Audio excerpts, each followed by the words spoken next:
to today's webinar.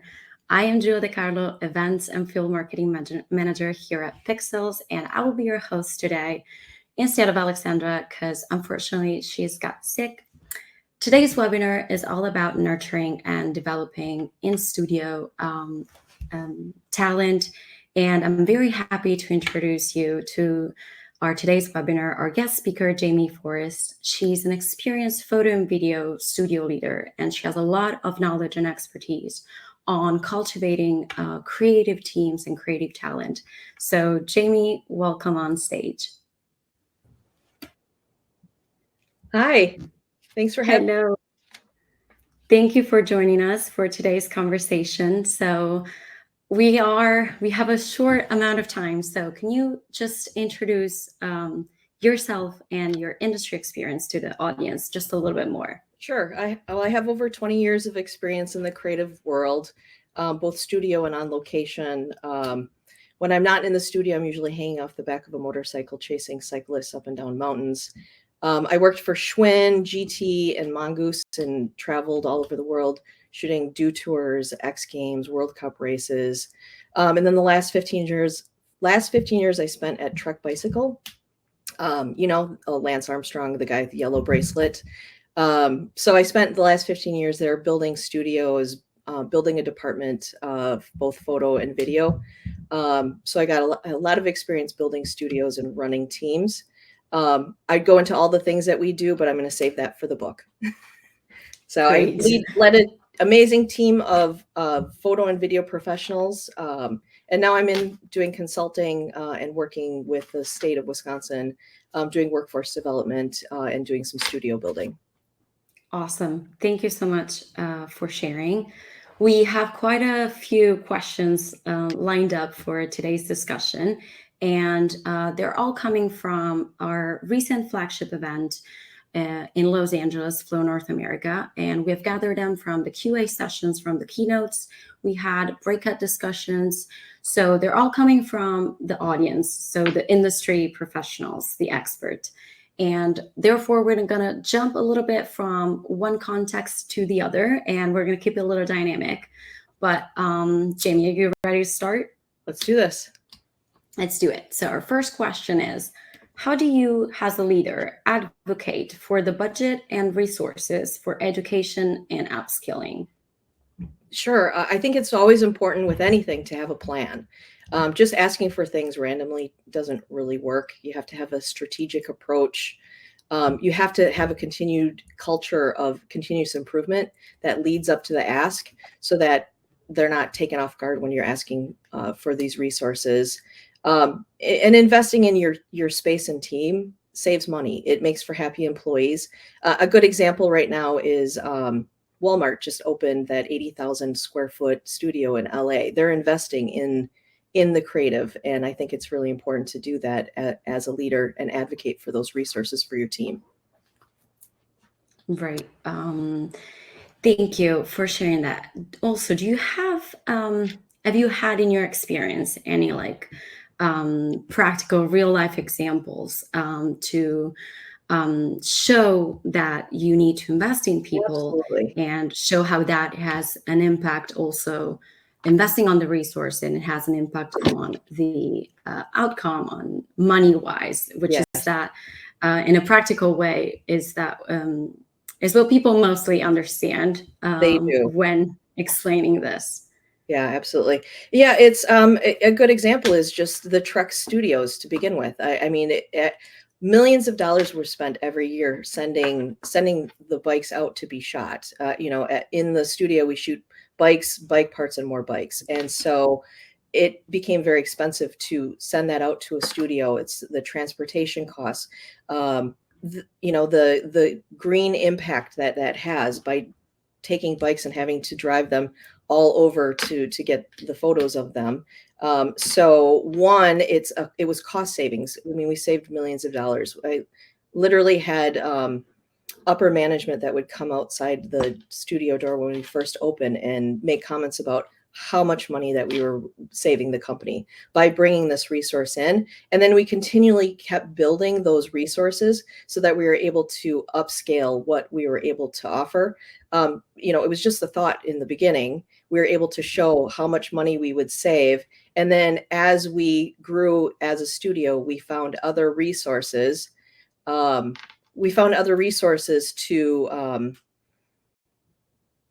add to our abilities.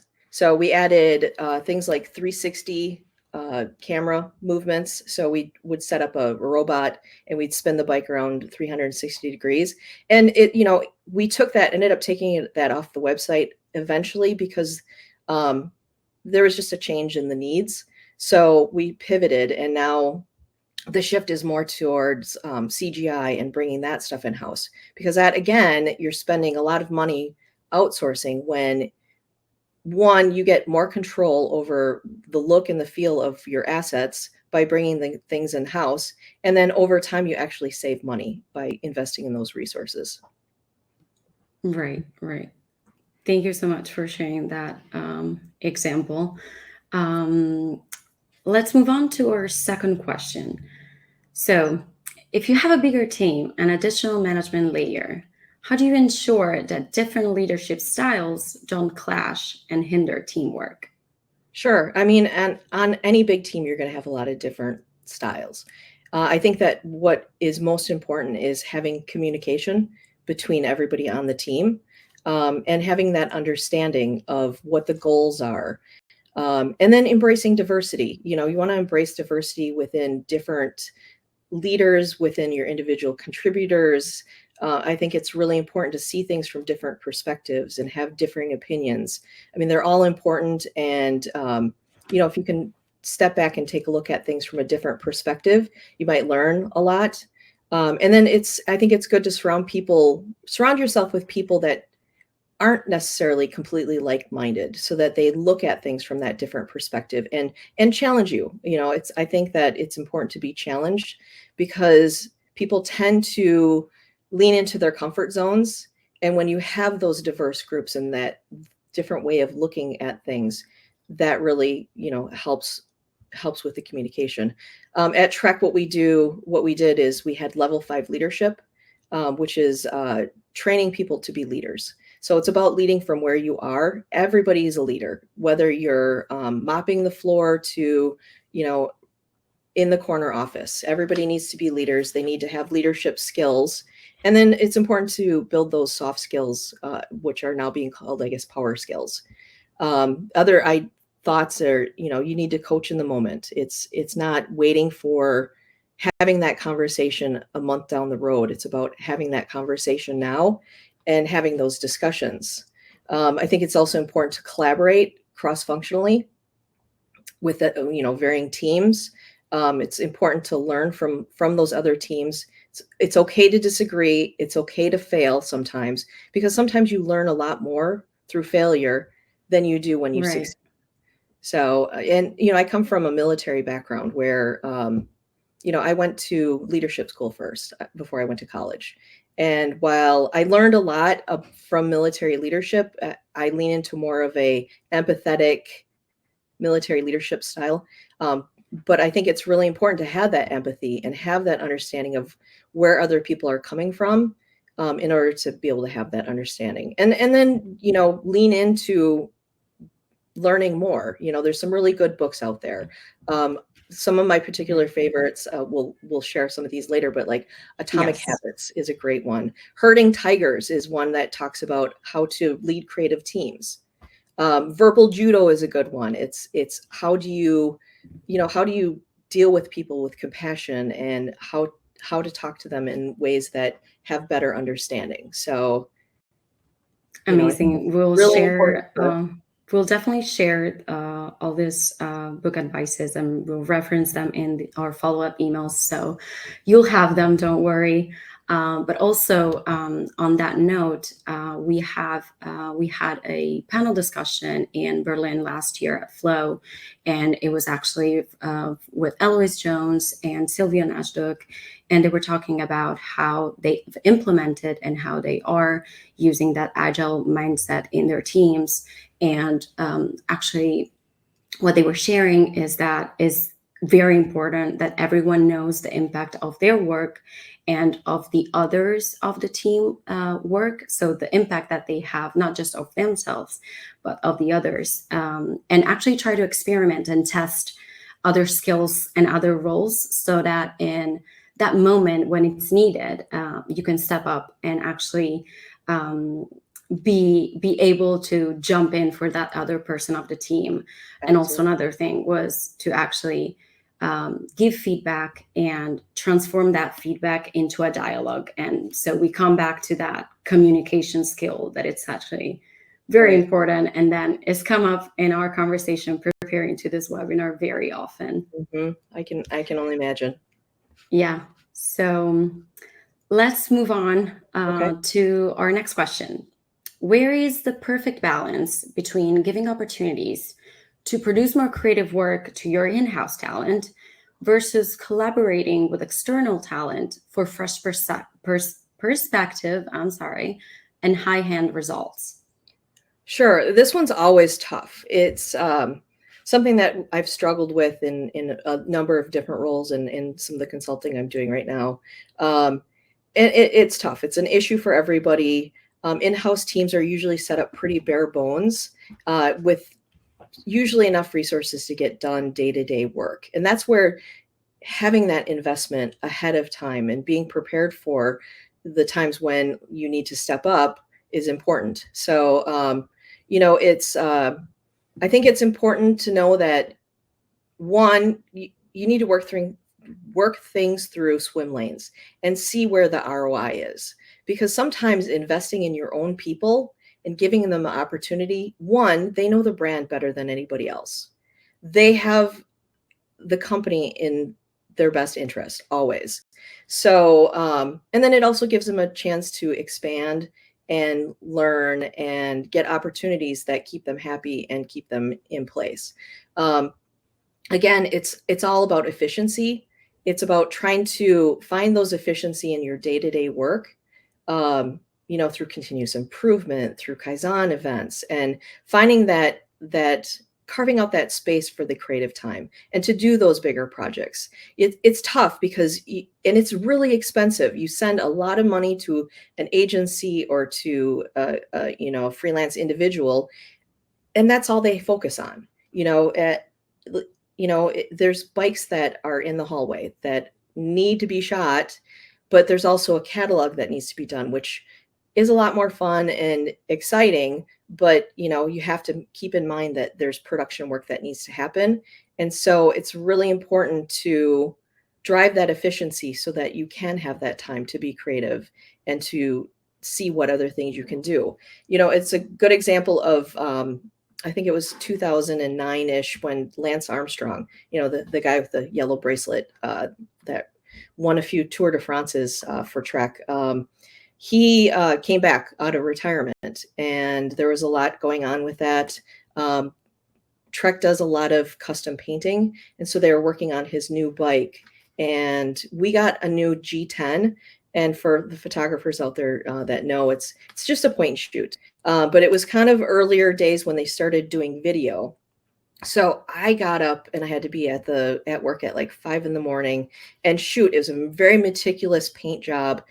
And instead of just sitting there waiting for the next step, I picked up the camera and said, let's see what this can do, because my background was also in video in school. So I did a video, I put it together intending for it to be just an internal fun thing for marketing, and somebody got a hold of it.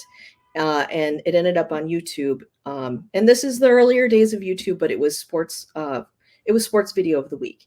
And at that point, if I hadn't taken that opportunity, we would have never had that. And then Right. higher ups and marketing and upper management took a look at that and went, well, what else can we do? And so that gave us the opportunity to then build and grow and offer more services and make ourselves more useful to the company. Right. And we're kind of coming back to that experimenting and testing something else that you might find interesting, or you just like improve some other skills, and you know that you can also do that and you actually like doing that other thing. And also we were talking at the panel discussion actually in New York about this internal talent and um, external freelancers, and what was the best way. And in this panel discussion with Maylene Legouff and Colleen Moore and Ashley Chappell, that we're kind of giving different perspective from an agency, a brand, and a freelance. They were actually saying how this hybrid approach of kind of collaborating Absolutely. between the in-house team and the external is actually the best way. So Yeah, you I can agree. check more on that. It's you learn a lot when you collaborate. It's sharing of knowledge, it's sharing of resources, and I think there's a lot of power in that, with collaborating within in your own company and with resources that are external. I think Right. that you learn a ton from those experiences. Right. All right, let's move on to the next one because time is very short for today. So the next one is about siloed teams. When everyone is too busy working on their own issues without time and resources to ask for help, how do you manage this? And how do you reinforce the importance of continuous upskilling when people are barely managing to work to get their work done on a daily basis, basically? Right. Well, and I think this isn't isolated to the creative world. I think this is happening with a lot of different areas. And I think honestly, the biggest thing is communication. You need to communicate, what you're dealing with and where you're falling short, so that there's an understanding of where resources are needed when resources become available. I don't think it's a bad thing to fail sometimes. Again, you learn a lot from when you fail. It's not that everybody shows up to work to succeed and do a great job, but there are times that the circumstances just are out of your control, and you just have to do the best job that you can. We're living in a world right now that everything is ASAP. Everything needs to be done now. It needs to be done yesterday. It's everything from the different companies I'm working with right now to the state of Wisconsin that I'm doing workforce development with now, and they have a different mentality that I'm learning from the state, and it's A A R P as opposed to ASAP. Sorry, that one's a mouthful, but it's as soon as reasonably possible. Now everybody has a sense of urgency, but you don't need to put everybody in a state of panic at all times, because when everything is important, nothing is important. So when you have those moments of crisis and when something really needs to get done, those are the times when you need to call in and get some help and have that ASAP mentality. And then you need to lead by example. It's which I'm not always great at, but it's about shutting down for the day and recharging and getting that energy back so that you can go back in and put it all on the table the next day. And I think that if you continue to upscale and find those opportunities, it just makes your team more adaptable and more resilient as the changes come. So, I mean, it's definitely a challenge. There's definitely those silos. What we did at Trek is the studio is both photo and video, and so what we would do is we would have crossovers, and we would have the photo people work with the video people, and they would do sound checks, and they would spend time in there understanding the complexity of a video production. And then on the other side, when video was a little bit slower or they needed some more upscaling, we would send one of our videographers over on the photo side to learn how we light bikes, because bike lighting is very difficult. You look at the shots on trekbikes.com. The standard e-com shots are a little bit more simplified lighting, But anything that we're doing that's on a brand level and not e-com, I mean, that's 20 some shots per shot, because we're hand painting everything with light. And having a videographer in there learning those skills only makes him better at his job or her better at her job. So it's about having those crosses over with teams. It's about understanding what other groups are doing again, and understanding what it takes for them to get the product to you to then create images. It's tough, and we have commented and talked about this the last Flow event. Actually, Bimi iBook studio director Noggin, in her session, she started the session actually sharing her point of view, but like the situation of the photo studio and of this issue, and saying that it's not just something that we need to be aware of, but we kind of need to, we are in this together. So uniting, then kind of find a solution to then eventually in the near future get better. Yes, absolutely. Yeah. Right. So our next question is about the importance of SOPs. So how to insist on creating and maintaining them across different teams. Sure. Well, SOPs are very important. It comes in with my background with the military. We had SOPs for everything. I had been working on trying to put together an SOP at Trek, I would say 3 or 4 years. And I was taking the ownership for that. Like, I really need to get this done.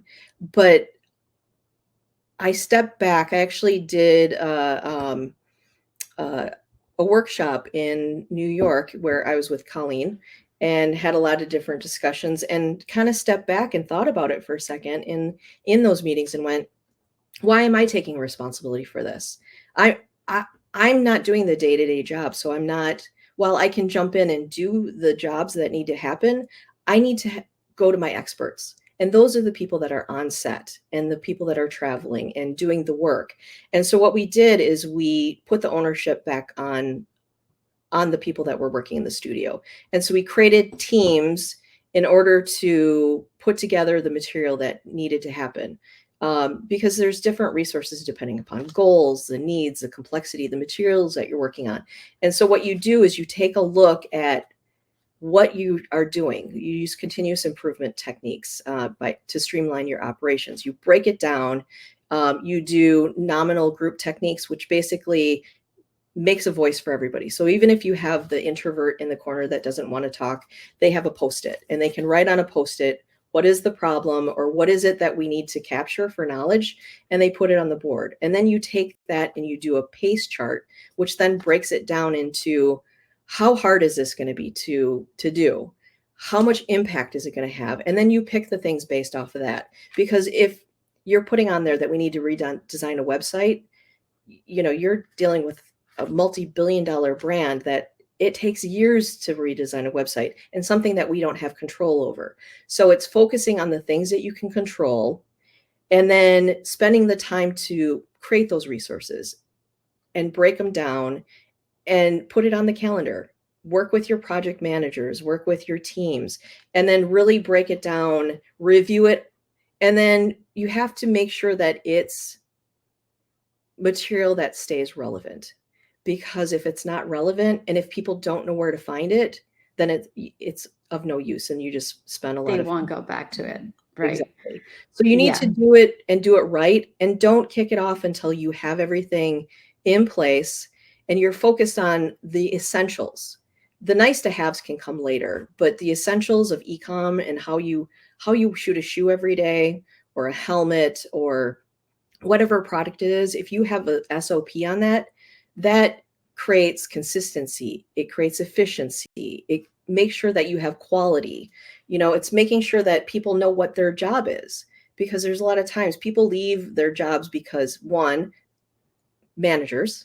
something with their managers, or they leave their job because they're unhappy with it, which usually is they don't understand what they need to do for their job on a day-to-day basis. And so by having this resource, you can train people faster. You can cross-train people. You can throw somebody on a project and say, just take a look at the SOP. If you have questions, let me know. And it gives them a sense of autonomy and ownership. Everybody that is in the studio and working on those SOPs, they own something. And so they're being leaders and they're working on their leadership skills at the same time. But I think it's really important. Right. And it's important to take the time to do so because the daily workload is very busy. Right. So sorry to cut you off. No, you're good. And I think people can just reach out to you on LinkedIn if they want to continue the conversation. Thank you for sharing all of that. We need to go on to the actual final question, which is what makes a perfect leader for creative teams, in your opinion? It's very tough to keep it short. Sure. I think being a good listener is really important, and actually listening. Don't just pretend to listen and nod, and actively engage with people and find out who they are, where they come from, and what their motivations are. And if you can lean into that, you'll go a long way. It's about having emotional intelligence. I think that's really important. Those soft skills, power skills, go a long way. You want to be caring, but yet you need to hold people accountable. You have to have high standards and make sure that people know what that is. You need to communicate what your expectations are. I'm a big believer in training people to replace you. I'm not at Trek anymore, and I'm off doing my own thing now, but the studio is still going because I trained the people to be competent and to be able to step into those roles when those opportunities came up. I think it's important to hire people that are smarter than you. It's and be prepared always for another plan. At Trek, things change and very often. And so we always were working on being really great at a plan B, and then a plan C, and then a plan D. And for anybody that's worked in a studio, when you're doing some sort of crazy creative process that you haven't done before, you have to be very adaptable and be able to change in the moment. And then I think the last thing is you need to encourage growth. You have to have growth within, and you need to encourage your team to grow with you. Thank you for sharing that. I think it's going to be very useful for leader now who can evaluate kind of themselves and say, oh, I'm doing this right, or maybe I should kind of work on that. And also for future leaders to kind of know what skills to work on and keep that in mind. So thank you for that. I have a surprise for you. We're going to do a rapid fire questions. Of course, you don't know the questions, but your answers can only be yes or no. Yes or no. Got it. We're going to end this conversation like this. And of course, if the audience has any questions, they can just write it on the chat on the right, but also reach out to you on LinkedIn and continue the conversation there. So you ready, Jamie? I'm ready. All right, let's do it. So shooting on film or digital? Digital. 4-day work week for creatives, yes or no? Yes. Remote work or in person at the studio or office? I'm an in-person. So yes, in the studio. Right. Shooting video or photography? Photography. Okay. Large teams and budgets or a small agile environment with less resources? I mean, everybody always wants more. Go big or go home. All right, that was our last one, but thank you. You did very well on that. And thank you so much for joining us today. We'll definitely include in our follow-up emails the references you shared earlier about the books and about the other advices you gave. So thank you so much for sharing that with us. And thank you to everybody who's watching or who'll be watching us receiving the recordings later on. So whatever part of the world you are, just have a great evening, afternoon, morning, and we'll see you at the next one. Thank you. Thank you. Thank you, Jamie. All right.